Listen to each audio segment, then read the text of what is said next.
ગુણ ગાઓ દિન રાત સદગુરુ ગણપતિ ને શારદા ત્રણેય નમન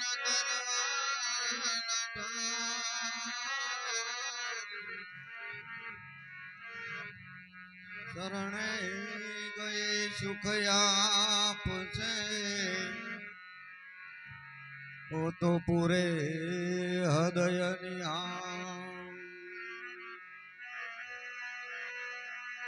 તો આ સદગુરુ ની દયા વિના સપને મળે નહીં સતસંગ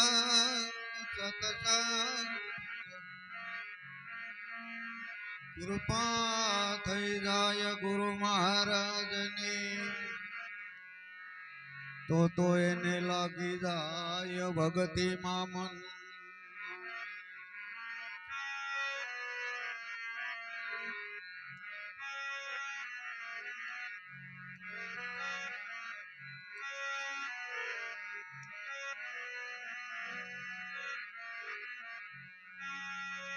આજ રોજ રામદેવજી મહારાજ ના પાઠ પૂજન આવેલા આમંત્રણ નિમંત્રણ ને માન આપી સેવક ગણ હોય સગા સંબંધી ગ્રામજનો ભક્તજનો પધારેલા સર્વે પાઠના દર્શનનો લાભ લીધો પ્રસાદ ભોજનનો લાભ લીધો અને હવે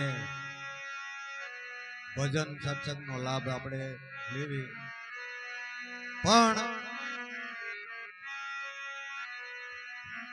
જેને જેને પાઠનો મહિમા જાણ્યો છે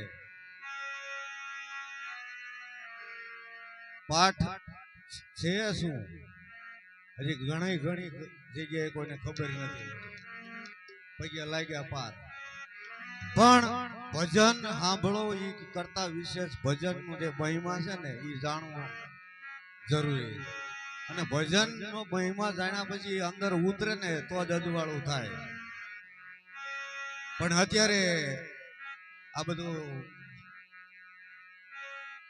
સમયને યુગ એવો છે ને ક્લાસિક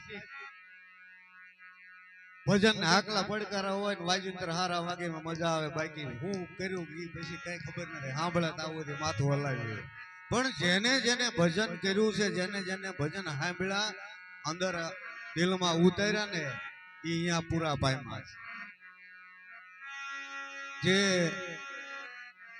આપણે અત્યારે જ્યાં જ્યાં ધર્મની ધજાયું ફરકે હરિહરની આકલું હાલે ને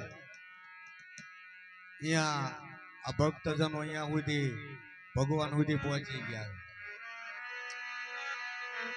એમ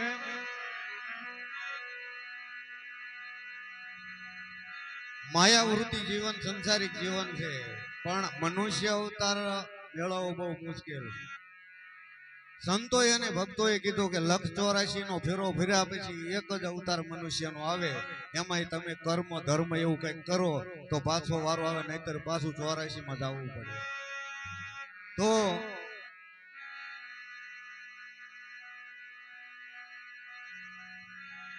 હમણે ઓલા ભાઈએ વાત કરી પાળિયાદમાં પીરાણું છે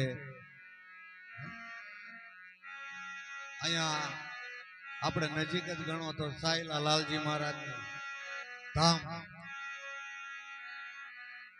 પરબે જાઓ સંત દેવીદાસ બાપુ અમરમાં થઈ ગયા સતાધારમાં શામજી બાપુ ચલાળા દાન ગીગેવ થઈ ગયા પીપળી ધામમાં સવારામ ભગત થઈ ગયા હવે ઈ અને આત્મજ્ઞાનથી આ ભજન બનાવ્યા છે આત્મજ્ઞાનથી વાણી બનાવી ઈ ભજન જે આપણે કર્યું છે અહીંયા પહોંચવાનું ભજન કેવું છે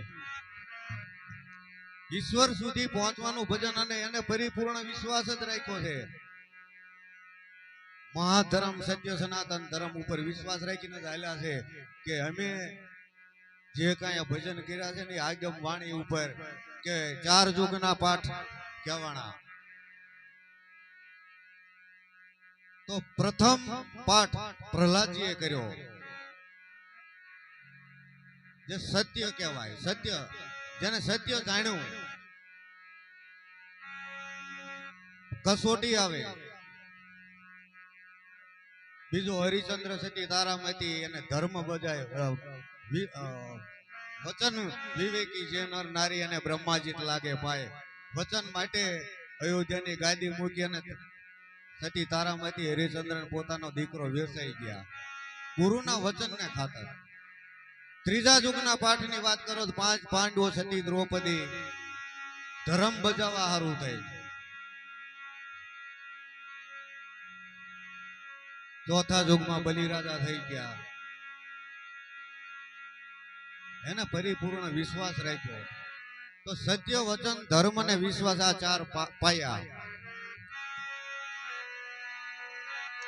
પણ જ્યારે આ રસ્તે હાલો ત્યારે કસોટીઓ આવતી હોય. કસોટી વિના પાર નથી પમાતું. કસોટી એવી આવે અઘરી કે એ પાર ઉતરો તો સામે એને આવવું પડે. ને આવડા જે થઈ ગયા ને એને એની ઉપર જ ભરો રાખ્યો છે, આબરૂ તારી જાય. અમારી નહીં, નરસિંહ મહેતાએ કીધું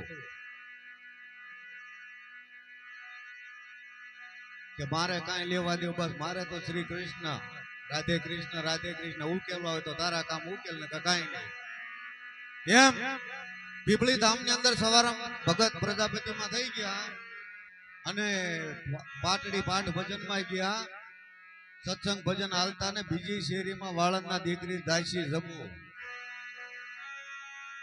એ સવારામ બાપાનું ભજન સાંભળ્યું ને એ બે જ કડી ભજનની અને અંદર ઉતરી ગઈ અને આવીને પગમાં પડી ગઈ. તેથી એકદમ નાની ઉંમર, જુવાની હતી. તેથી સવારામ બાપાએ કીધું કે બેટા આ રવા દે. કે ના બાપુ, સાચું તો આ છે. અને ઈ સવારામ બાપા અરે અરે ભજનમાં જવા માંડ્યા. પાઠ ભજનમાં જાય છે. એમાં પાટડીમાં પાઠનું મંડાણ અને અંદર ગંગા બેઠી છે. તો દાસી જબુ ભજનમાં જાય, સત્સંગમાં જાય, પાઠમાં જાય. ઈ એના ભાઈને બધા ચડાયો, મજા ન આવે કે આટલી ઉંમરે આ દીકરી આવા જ્યાં અહીંયા રાતના આયલા જાય. ત્યારે એમ કહેવાય કે સવારામ બાપા અને દાસી જબુને પાઠમાં બેઠા હતા ને બહારથી દરવાજો બંધ કરી દીધો. તમારા રામદેવ પીર કેવા છે, કરો ભજન.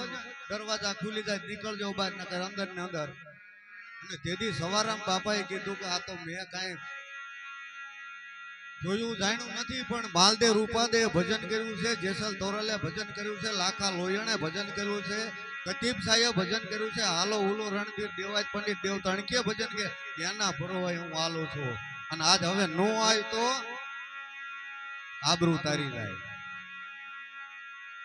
તેથી બાપુ ના શિષ્ય બળદેવદાસ બાપુએ વાણીમાં કીધું,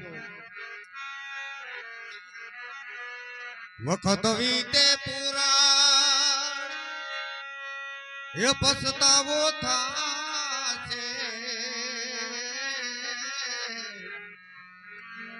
અને પછી હાચી થાશે તમારી નાથ મારા. હે ધણી મારા, હે પીરજી મારા, નકળંગ ને ગાધારી અરજી સાંભળજો અમારી.